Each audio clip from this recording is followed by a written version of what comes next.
Wednesday morning காலையிலேயே டே ஆரம்பிச்சாச்சு. இப்போ வந்து காலையிலேயே வந்துட்டு சாப்பாடு வடிச்சிட்டு குழம்புக்கு ரெடி பண்ணிவிட்டு இது கூடவே ஒரு ஜூஸ் வந்து ரெடி பண்ணுவேன். இதுக்கு வந்து நெல்லிக்காய் 3 நெல்லிக்காய், கொஞ்சமாக கருவேப்பிலை, ஒரு சின்ன துண்டு இஞ்சி, இதை வந்து டெய்லி இல்லைனா 1 டே விட்டு 1 டே நீங்கள் குடிச்சு பாருங்கள். நல்லா ரெஃப்ரெஷிங்காக இருக்கும், சூப்பராக இருக்கும். உங்களுக்கு தேவைன்னா கொஞ்சமாக உப்பு ஆட் பண்ணி குடிங்க. இது வந்து ஹேருக்கு நல்லது, ஸ்கின்னுக்கு நல்லது, எல்லாத்துக்குமே நல்லது. நல்லா உடம்ப வந்து டீடாக்ஸ் பண்ணி கொடுக்கும். காலையில் எழுந்ததுமே நல்லா தண்ணி குடிச்சிட்டு நட்ஸு சாப்பிட்டுட்டு இந்த ஜூஸ் குடிச்சிருவேன் நான். அப்படி இல்லைனா பீட்ரூட் கலந்து ஏதாவது ஒரு ஜூஸ் போட்டு குடிப்பேன். அடுத்தது பிரேக்ஃபாஸ்ட்டுக்கு வந்து இந்த மாதிரி தேங்காய், வெங்காயம், தக்காளி, கருவேப்பிலை, புதினா, கொத்தமல்லி இது எல்லாமே கலந்து போட்டு நான் வந்து சாலட் செஞ்சு சாப்பிடுவேன்.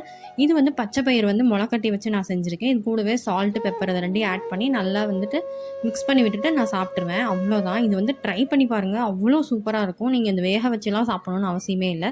பச்சை பயிரும் முளைக்கட்டி வச்சு அப்படியே நம்ம சாப்பிட்லாம். ரொம்ப ரொம்ப நல்லது, குழந்தைங்களுக்கும் ரொம்பவே நல்லது.